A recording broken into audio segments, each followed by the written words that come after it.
The survey frigate HSS Merryweather was never meant to be famous.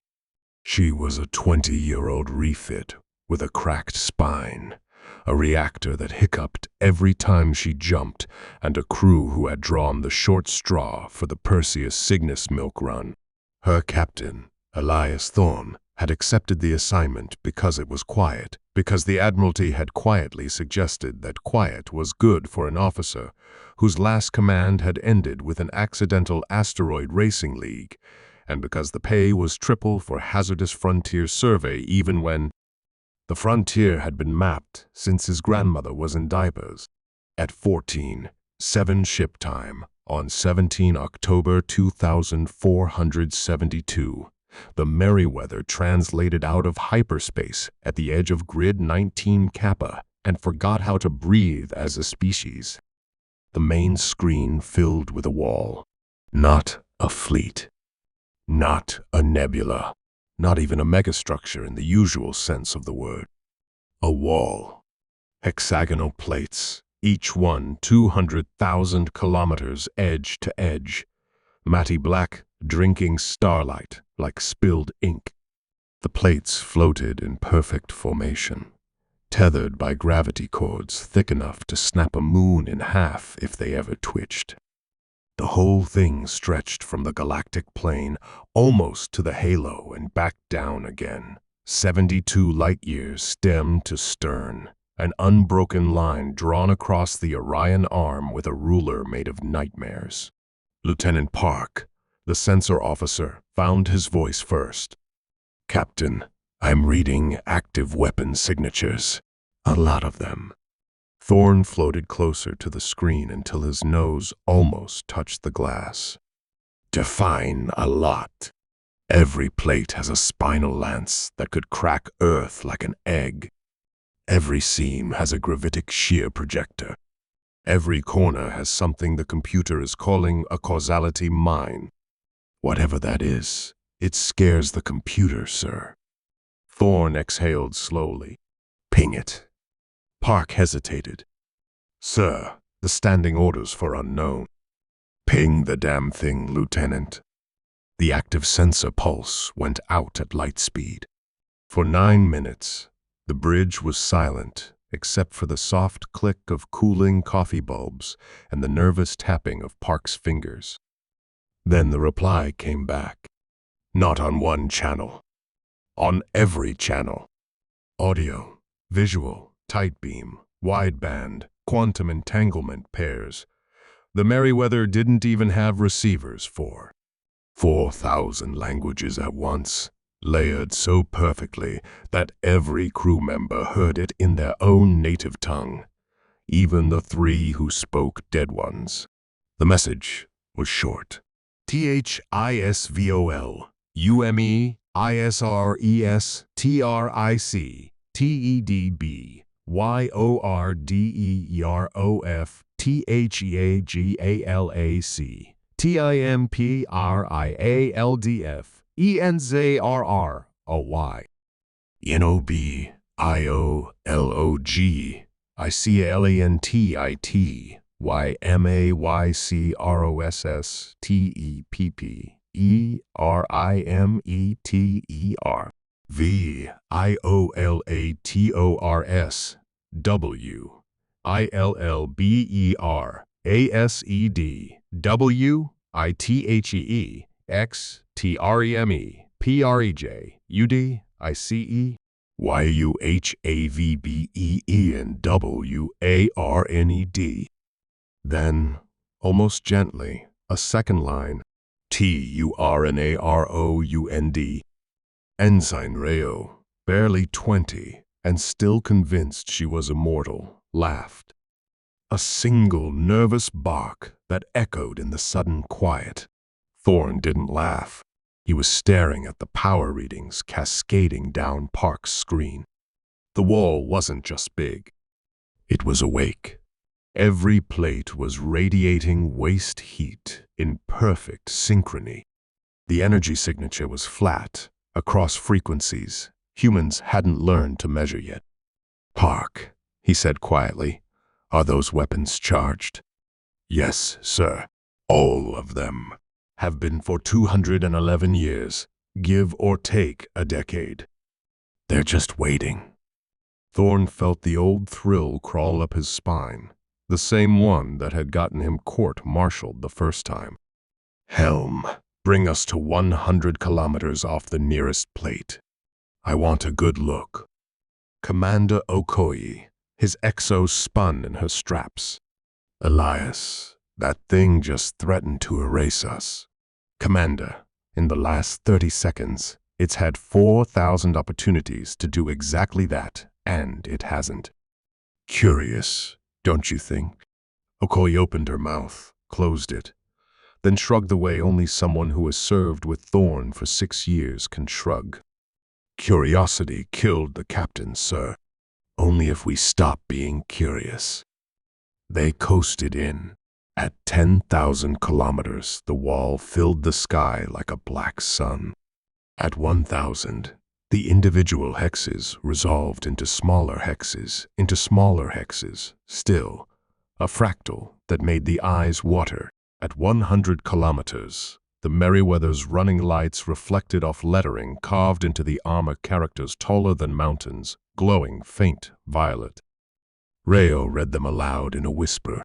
Sector Primus, Orion Command Cluster. Authorization level Omega null.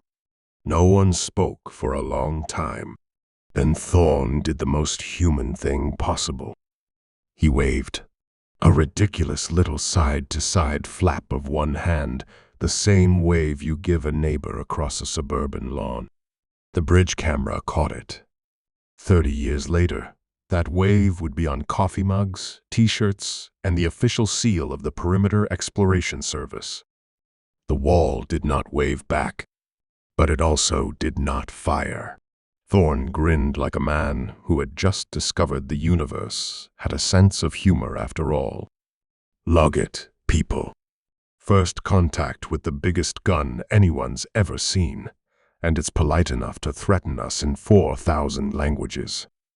Science team, I want every instrument we own pointed at that thing. Helm, take us through the gap at 1/4. If it wants to vaporize us, it can do it on the other side just as easily. Okoye muttered, famous last words. They flew through a gap wide enough to park the Sol system in sideways. The wall tracked them the whole way, every turret, every lance, every mine, but never locked weapons. The Merryweather crossed the line that had murdered stars and emerged on the far side into a volume of space that looked exactly like the space they'd left, except every survey buoy for 100 light years had just gone dark. Thorn spun his chair to face the camera drone that had been recording everything for the official log. He was smiling the smile of a man who had just realized the galaxy was bigger and stranger than even humanity had guessed. Mission log. Supplemental, he said. We have located what appears to be the remnants of an Imperial defense grid designed to keep something out or something in. The grid is active, armed, and has the firepower to alphabetize the periodic table from orbit. It has also, apparently, decided we're not worth shooting. He paused, looked straight into the lens, and added the line that would be quoted in every bar from here to Proxima for the next century. Tell the Admiralty the fence is still up. Somebody went to a lot of trouble. Question is, were they keeping something out or keeping us in? He reached forward and killed the feed. Behind the Merryweather, the wall sealed the gap again, silent as a closing eye. The survey ship flew on into the quiet dark, and humanity followed, laughing, curious, and utterly convinced that no door had ever been built that couldn't be opened by someone rude enough to ignore the sign. The wall watched them go. It had waited 200 years. It could wait a little longer. The first human to set foot on an Imperial Fortress moon was a salvage rat named Juno Valdez. She was 29, 3 months behind on alimony, and convinced the universe owed her a win.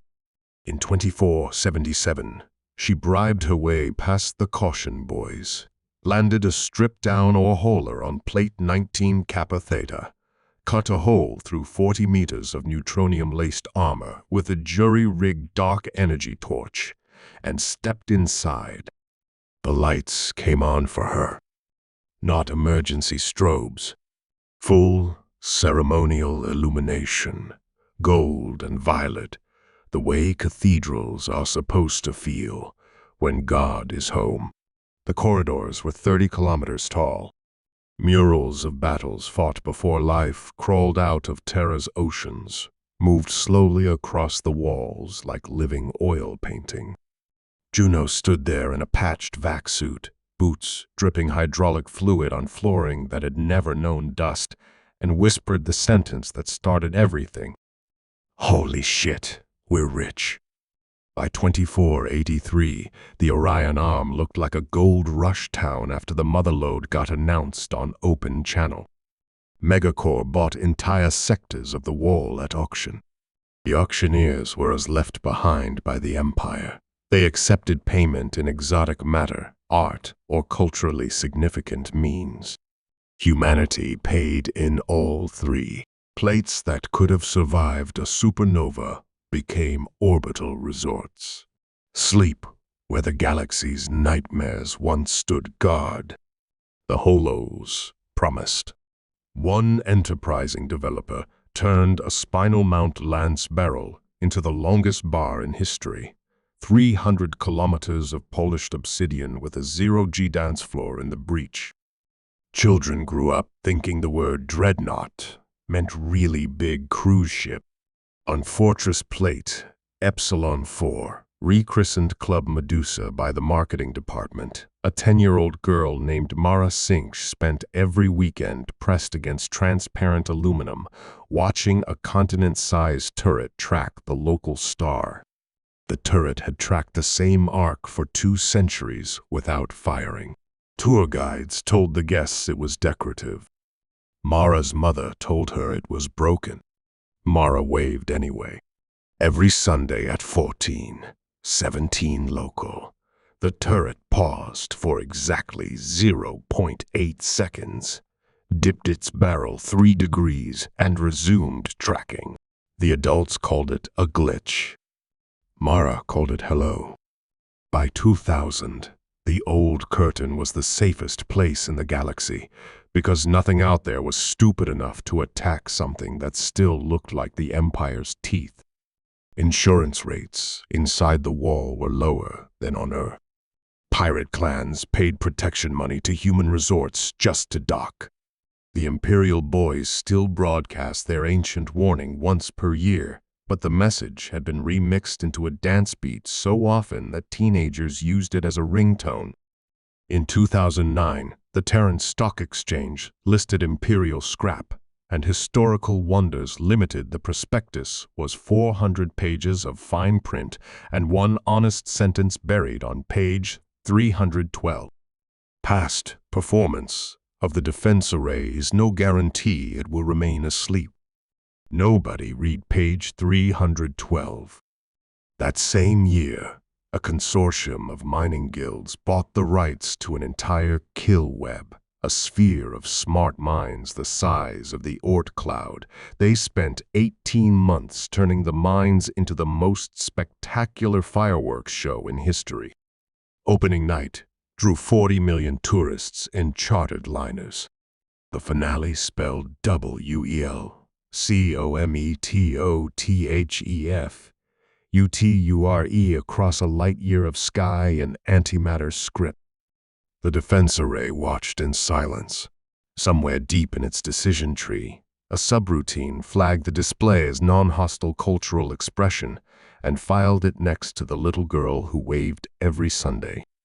Humanity threw parties inside the mouths of gods and never noticed the teeth were still there. In 2514, the first baby was born inside a repurposed dreadnought womb chamber. The parents named her Imperia. The attending doctor joked that if the old owners ever came back, the kid had squatter's rights. The dreadnought's internal lights brightened by 3% for 9 seconds when the infant cried. No one recorded it. By 2520, the wall was no longer a wall. It was infrastructure. Commuter lanes threaded the gaps. Billboard drones painted advertisements across armor that had once reflected the light of dying galaxies. A popular VR game let players reenact the Empire's last stand, complete with merch. The final boss was a cartoon emperor who surrendered after you beat him at dance-offs. On Epsilon 4, Mara Singh, now 15, got her first job guiding tourists through the turret she used to wave at. The turret still dipped every Sunday.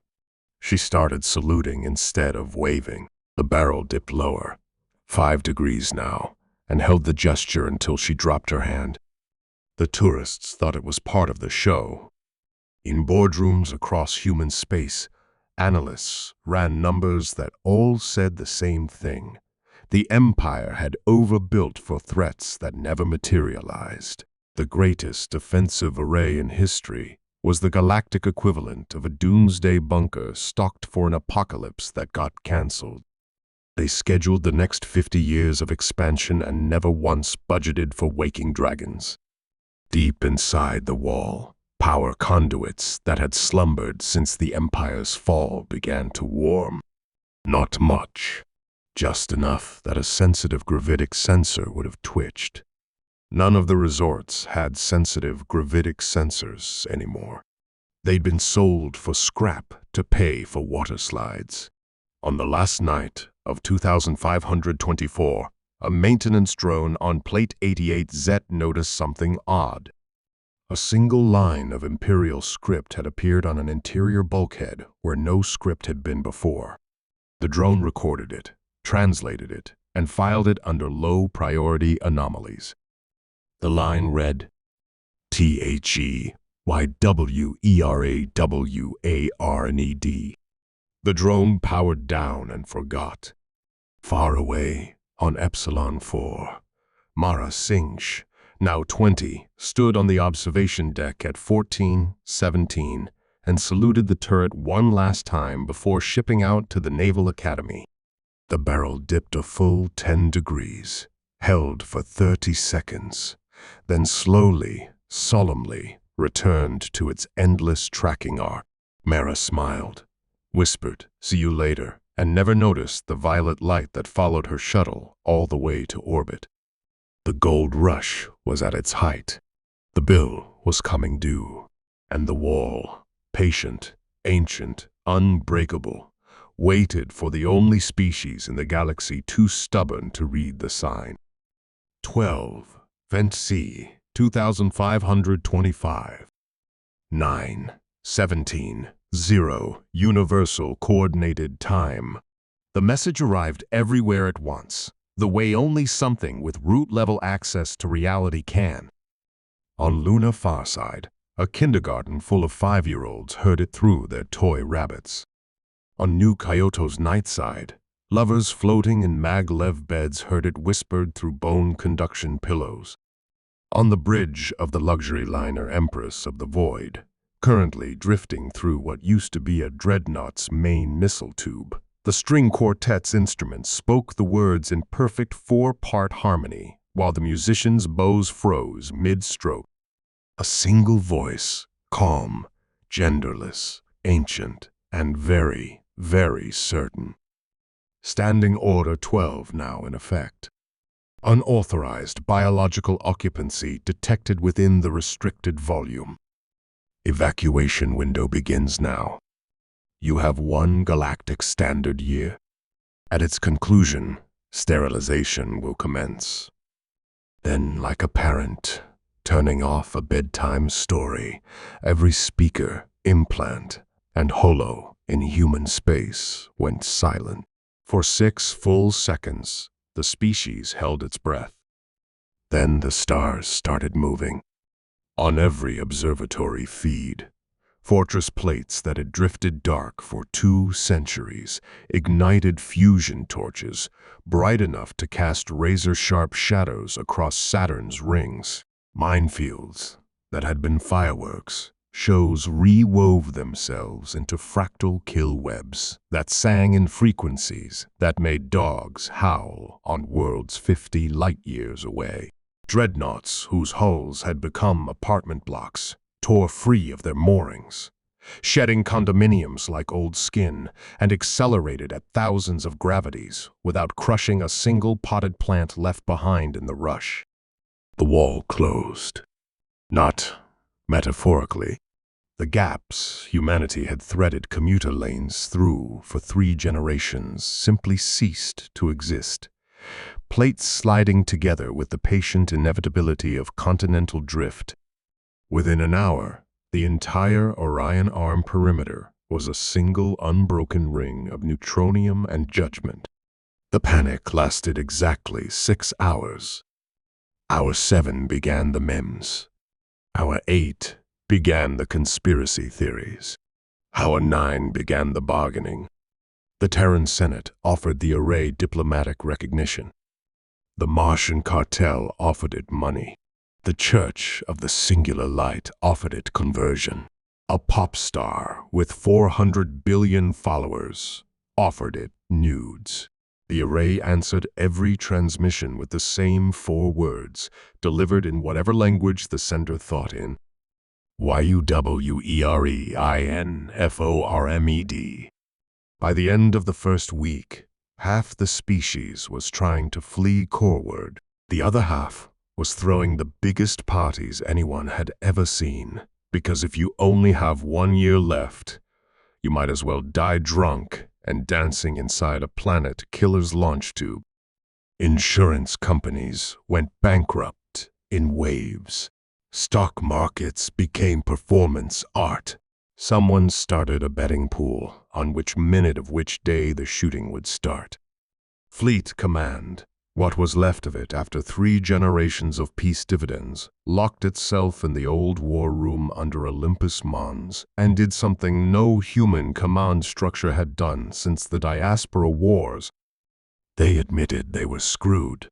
Then they asked for volunteers willing to die stupidly. They posted the call at 14:17 on the 14th day, exactly 1 year to the minute since the little girl on Epsilon 4 had last saluted her turret. WANTED. 30. Suicidal idiots with nothing to lose. Mission: reach the primary control node at galactic coordinates 0.0. Objective: convince, bribe, beg, or trick the defense array into not murdering 30 billion people. Pay whatever's left of the galaxy. Survival probability, yes. 7,400,012 people applied before the server melted. They came from everywhere. A nun from the Order of St. Camus, the unflinching who spoke 14 dead languages and swore like a dock worker. A poet from New Mombasa who had once been sentenced to death for writing a sonnet too beautiful to exist. 3 former admirals cashiered for everything from mutiny to creative interpretation of the laws of physics. A teenage grav ball champion who just wanted to see if she could score on a goal the size of a star. An accountant from Proxima who calculated the exact odds of success, 0.12%, and applied anyway because someone has to check my math. They winnowed the list down to 30. The 30 worst RSMS in human history. They gave them 30 corvettes older than most nations, painted matte black, stripped of every non-essential gram, and named after extinct Earth animals no one had seen in real life. Dodo, Tasmanian tiger, Yanks, river dolphin. The flagship was Don't Blink, commanded by Captain Yana Sinch, court-martialed twice, widowed once, afraid of nothing anymore. At 23:59 on the 30th day, the 30 ships launched from a secret dock in Neptune's shadow. They did not broadcast surrender. They did not broadcast defiance. They broadcast Saturday morning cartoons from old Earth, the ones with singing rabbits and anvils that only ever hit one particular coyote. Because if you're going to die screaming toward the largest weapon ever built, you might as well confuse it first. On Epsilon 4, Mara Singh, now Lieutenant Singh, Naval Intelligence, attached to Fleet Command as cultural liaison because she was literally the only human who had ever made a turret wave back, watched the launch on a secure feed. She stood on the same observation deck where she had waved as a child. The turret was still there, but it was no longer pretending to be broken. It tracked the stars with purpose now, barrel glowing the soft violet of a predator deciding whether prey was worth chasing. Mara raised her hand in salute, one last time. The turret dipped, slow and solemn, a full 30 degrees, and held it until her arm trembled. Then it returned to guard position, and the sky lit up with the fusion torches of 30 impossible ships flying straight at the heart of the wall. Somewhere in the dark between stars, the defense array watched them come. It had waited 211 years for the enemy its makers had fled from. Instead, it got cartoons and 30 idiots who refused to leave. For the first time in its long, patient life, the array felt something very close to curiosity. The countdown continued. 335 days remained. They called it Operation Crazy Ivan, because the only person in the planning room who still remembered old Earth naval jargon was Sister Agnes of the Order of St. Camus, the unflinching, and she insisted the name had to be something that would make God laugh hard enough to grant them mercy. The plan was not a plan. It was a dare. 30 corvettes, each barely larger than a city bus, each carrying a crew of lunatics who had already died inside and simply forgot to lie down. Their orders were written on a napkin in waterproof ink. Fly straight at the primary node. Scream cartoons. Do not die until the absolute last possible second. Improvise. They launched at 0:01 on day 31 of the evacuation window. The wall met them, the way an ocean meets thrown pebbles. The outer kill web woke first. A sphere of smart minds that had once been fireworks reconfigured into a lattice of causality sheer. Space itself folded like wet paper. The dodo was in the lead. It simply ceased to have ever existed in the first half of a millisecond. No explosion, no debris, just an absence where a ship and 12 human souls had been singing the theme to something involving a woodpecker. The fleet flew through the hole. The absence left and kept singing. At 50 light seconds, the fortress plates opened fire. Spinal lances thick enough to drill new canyons on Mars fired in perfect synchrony. The passenger pigeon took a grazing hit. Half the ship continued forward at 0-point force, while the other half remained behind, trying to remember what shape it used to be. 28 ships. The minefield thickened. The corvettes began jinking in patterns that looked random, until you realized they were dancing, actual choreography from a 21st century ballet about exploding swans. The array's predictive algorithms faltered. They had been trained on fleet tactics spanning 100 million years, but no one had ever programmed for interpretive dance at relativistic speed. 22 ships. They crossed the median line, the point after which the Empire had calculated nothing short of a battle fleet could survive. The dreadnoughts were waiting. Ghost ships, kilometer after kilometer of resurrected fury, rose from the dark like cathedral bells learning how to kill again. Their broadsides lit the void white. The Beiji died, laughing. Its captain had patched the all-hands channel into a laugh track, from an ancient sitcom and kept it running right up until the moment the ship became a brief, beautiful nebula. 18 ships. Ships. They were inside the inner cordon now, flying through a storm of light and memory. Every second, another corvette vanished, but the survivors closed formation until their hulls nearly touched. A single 30-headed arrowhead of pure human spite. 15, 12, 9. The don't blink was still there. Yana Singh sat in the command chair that had been welded together from 5 different ships and a church pew. Blood floated in perfect spheres around her head. The inertial dampeners had failed 40 minutes ago, and no one had bothered to fix them. Her crew was down to 4. The nun, the poet, a teenage gravball player with a broken arm, and an AI that had achieved sentience somewhere around the 3rd near miss and decided dying gloriously was preferable to another century of tax form. Range to node? Yana asked. Her voice sounded like gravel soaked in whiskey. 2 light seconds and closing. The poet answered. It's beautiful, Captain.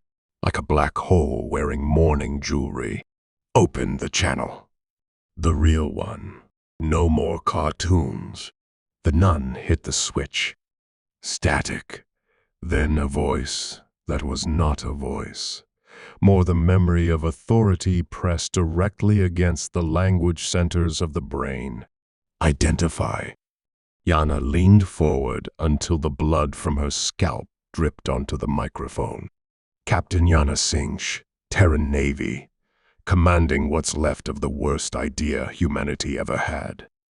We're here to talk. Silence that lasted long enough for another corvette, Quagga, to die protecting their flank. You were informed, the node said at last.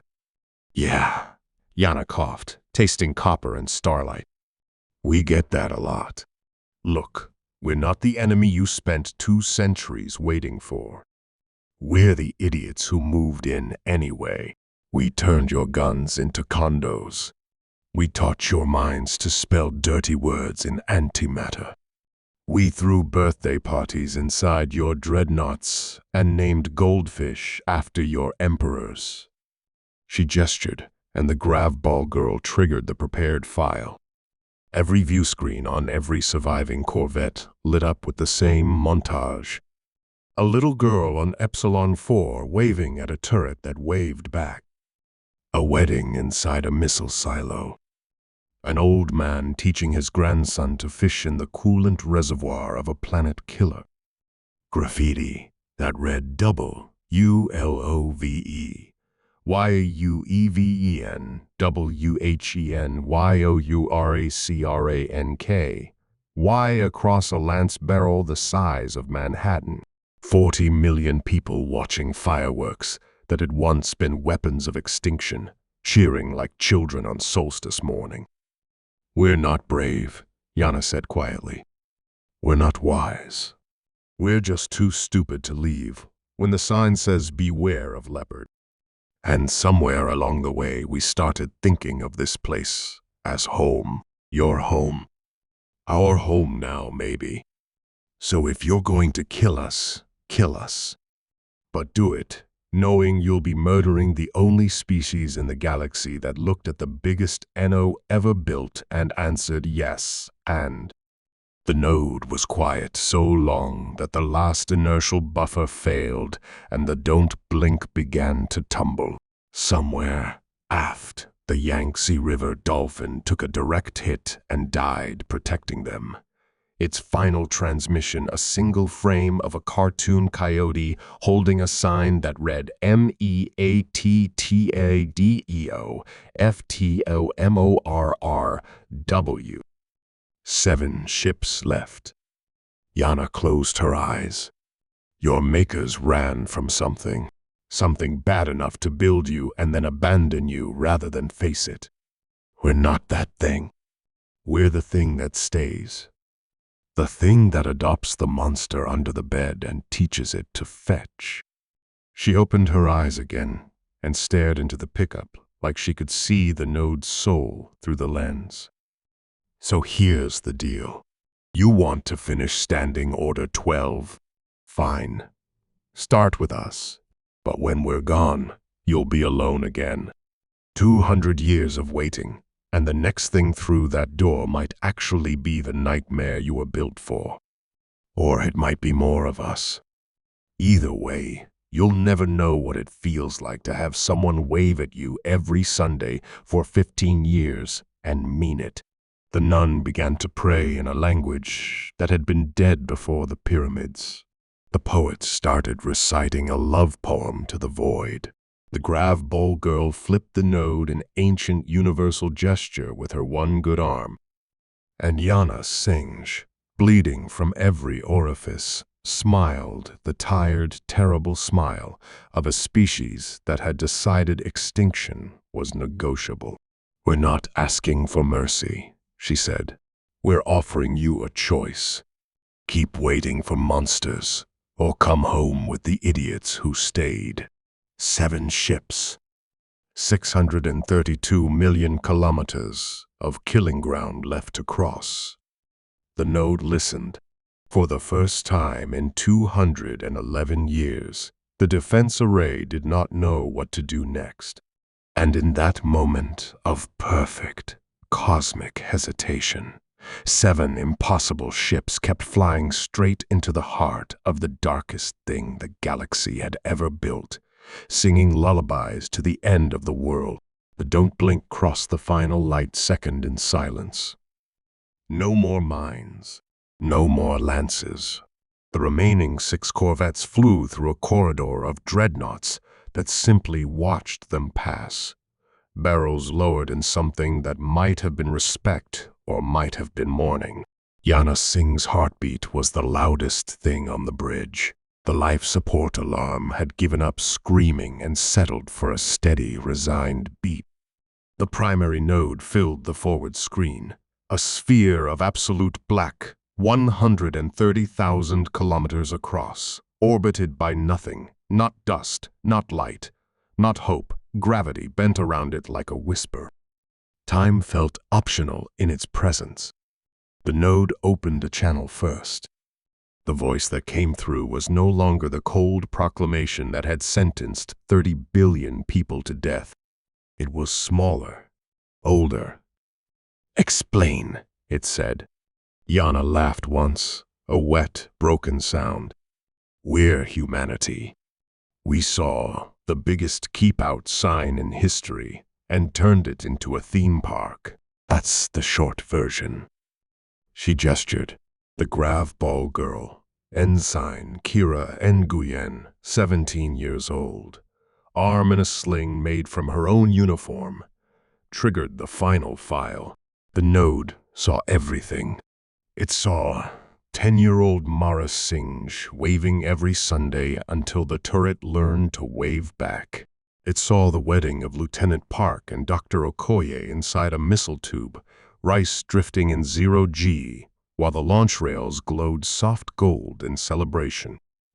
It saw an old woman on her deathbed in a repurposed dreadnought ward, holding her great-granddaughter and whispering, "Don't be afraid of the dark, love. The dark is family now."